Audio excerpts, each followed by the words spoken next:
Okay, today I decided I'll record a short video taking you on a tour of the garden. This is the fig tree that I had covered up for winter with that pile of straw there. You can see the dead branches that had frozen, I cut off of it. But I'm hoping it will start to regenerate sooner than it did last year, because historically my figs just don't develop fully. So we're going to give it a go this year and hopefully get better progress. I'm also concerned whether or not I should have trimmed those branches off, because I don't know if this is going to be an ill effect, the fact that I cut these. Well, time will tell. Now, moving on, we come to one of the boxes where I'm doing clones and trying to nurture trees for next year.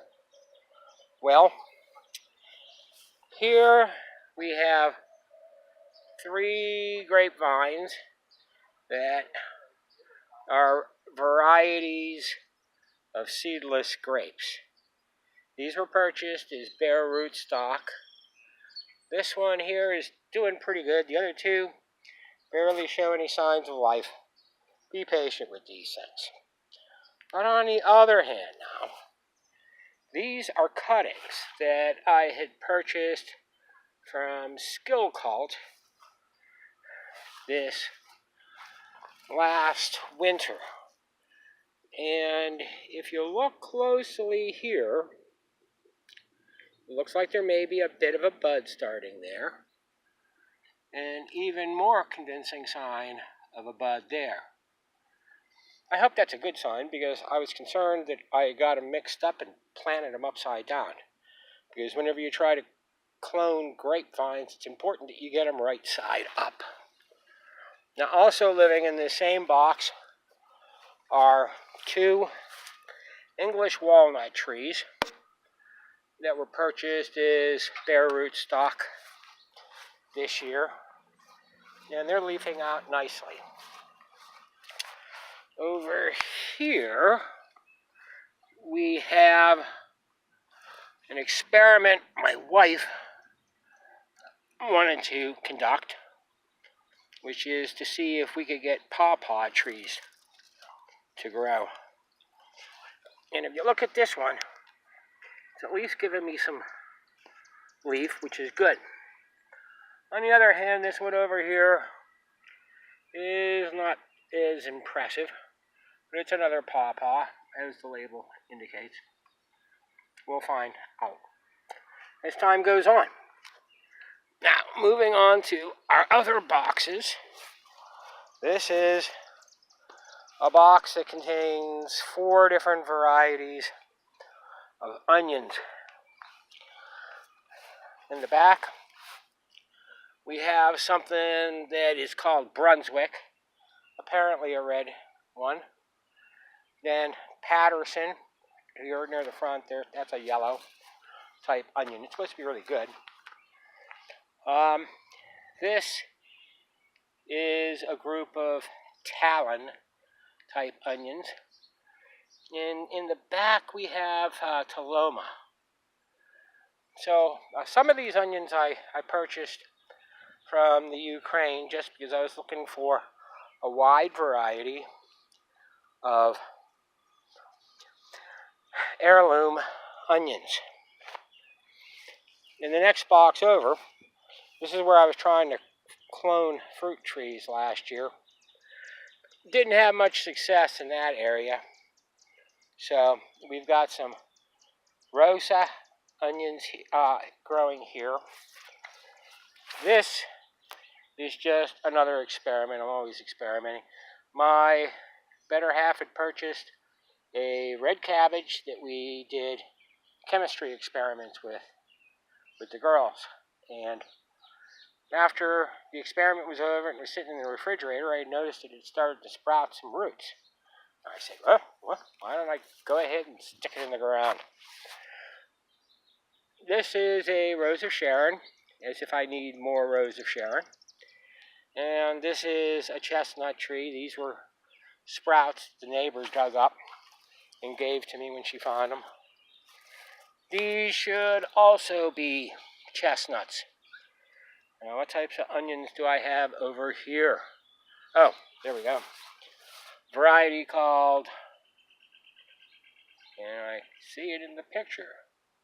There it is. Mavka and Boratano. In the next box over, no, I'm not trying to grow weeds actively and on purpose. This is where I hope I'll be growing peanuts this year. In the past, I've managed to grow them after I figured out that the birds would eat the sprouts, so I have to put this netting. You may notice there's netting over the top. The netting keeps the small birds up, because the small birds were able to drop down through the wire mesh and they would pluck the peanut sprouts as they came up. They would grow okay, but I didn't get the yield that I was hoping for out of it. So I'm thinking that I might have been planting them too close. So this year I spread them out a bit. There's only 2 rows of them this year. A row here and a row here. And previously I had been planting them about 8 inches apart, so we'll find out.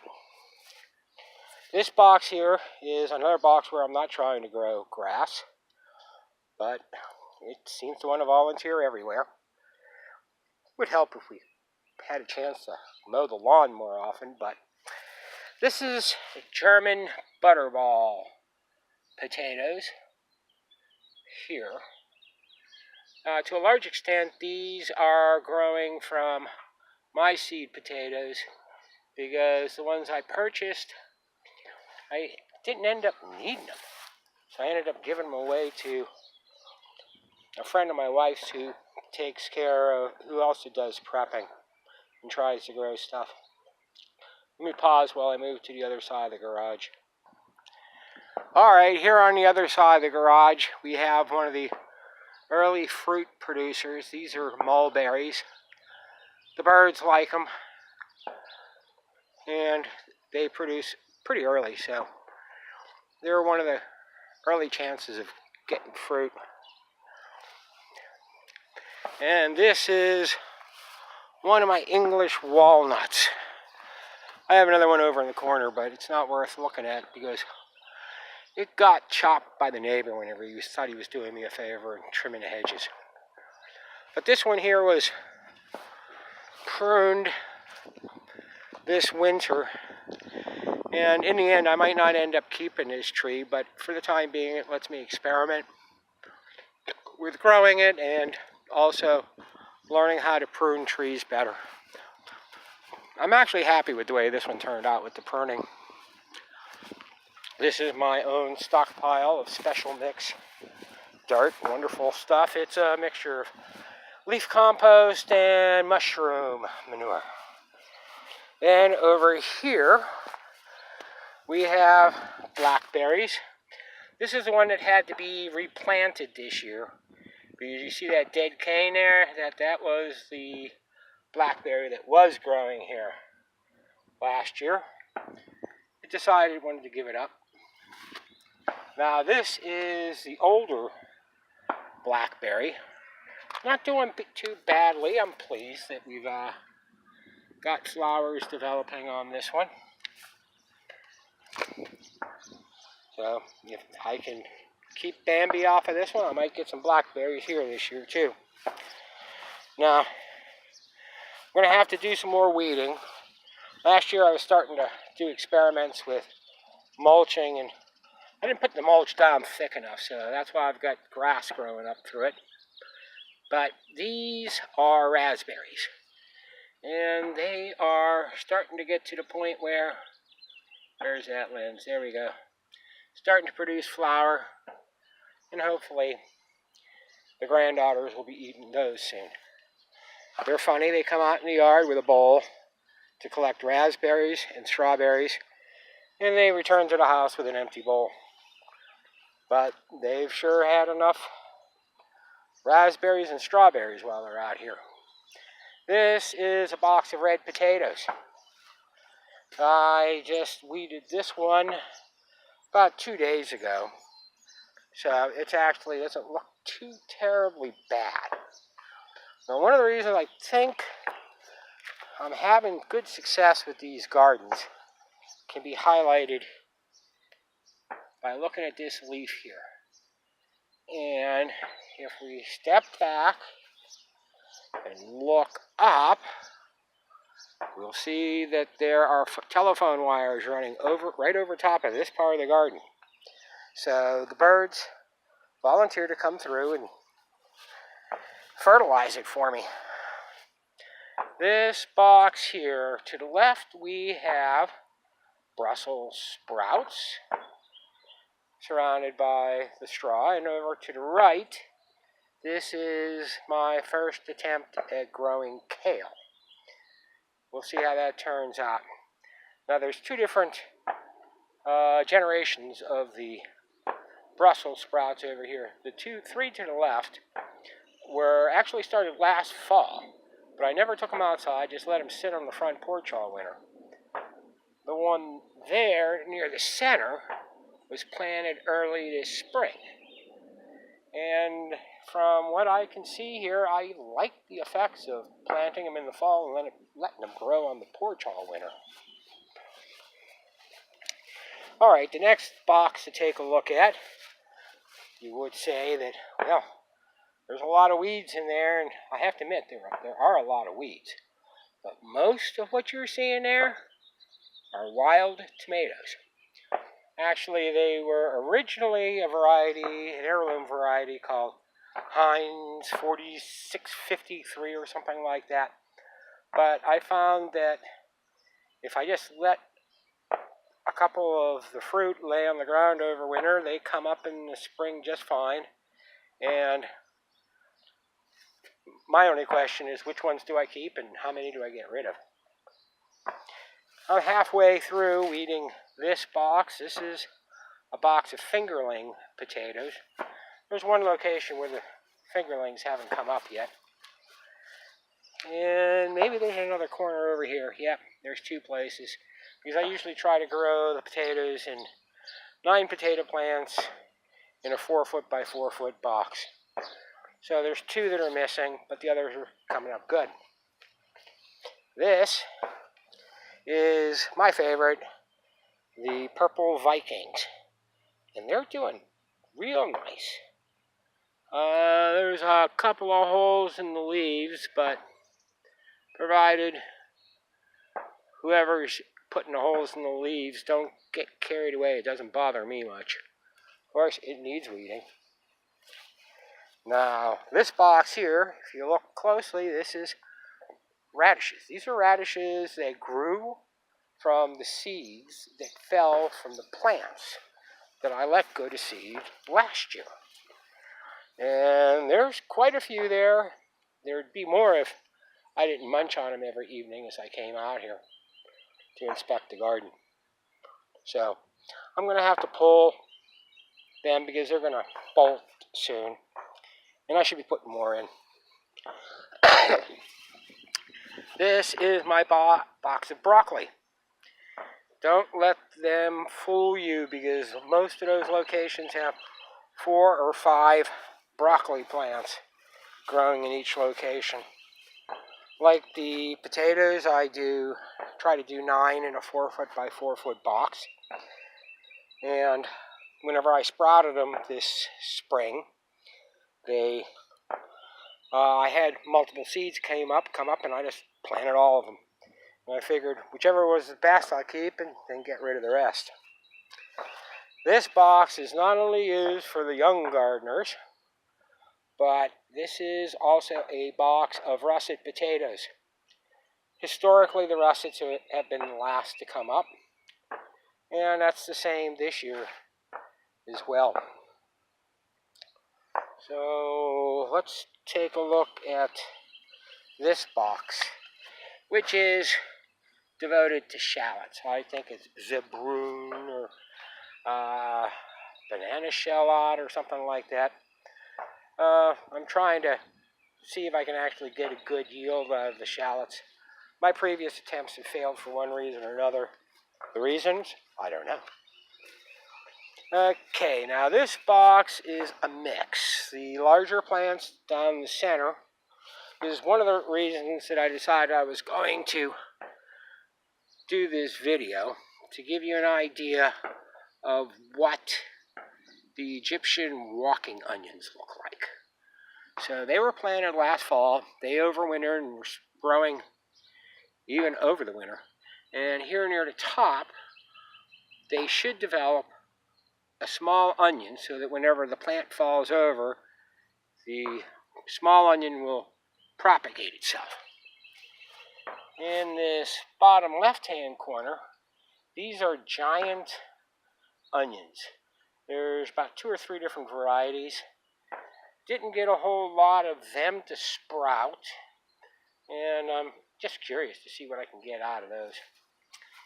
Near the front are leeks that are being grown from the seeds that I collected from my leeks that I grew up on the ridge. These are the ones that I'll have to keep mounding up if I want to blanch them. But on the other hand, these are the self-blanching leeks that I got from Skillculture. And I'm going to say that they actually look better than my leeks. I don't care. If I can get leeks that'll grow without me having to work at keeping them blanched, I'm happy. Now these are indeed actually weed boxes here. But they're reserved because I want 4 batches of corn on the cob this year. This box here until recently was the home of all those Rose of Sharon that I had transplanted down to that new rental place. These are a couple of leftovers. They don't look. I left them behind because they didn't look so good, and that might have been a good move. Now also here are some onions, but I don't know exactly what type they are. I found them growing in the yard. And I said, if they're hardy enough to try to grow in my yard over winter, I'm going to give them a shot in the garden and see what they do. And these are some more Rose of Sharon. Now, down in this box, this entire box is devoted to my wife's favorite version of onion, which is Red Bull.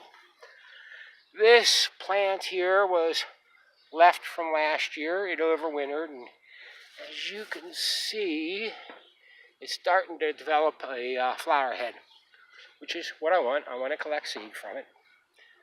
The rest of these Red Bull are grown from seeds that I had purchased, with a few exceptions.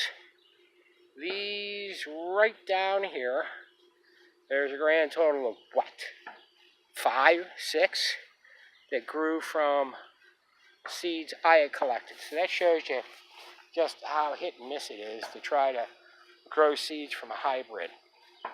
But the good thing is, of all of the onions growing in this box, save the one that lasted from last year, the hardiest one is one that grew from my seed.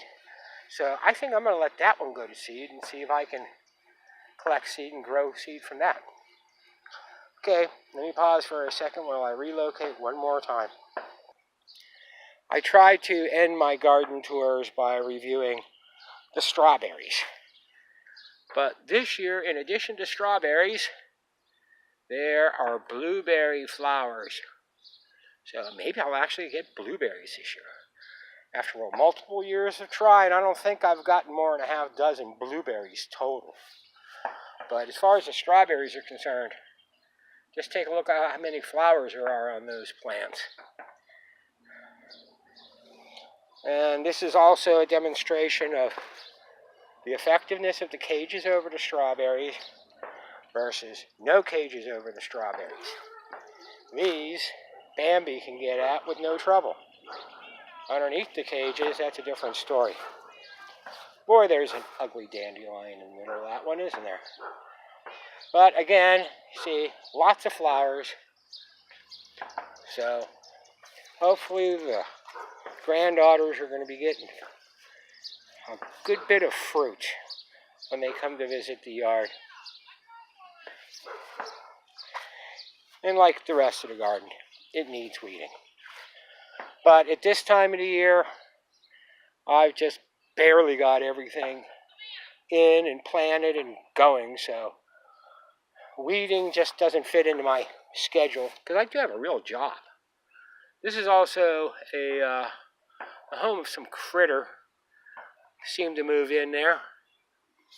It's going to have to relocate because I don't mind visitors, but not squatters. So that's this spring's collection from the garden. And later on in the fall, I'll get another video to show the end results. Take care.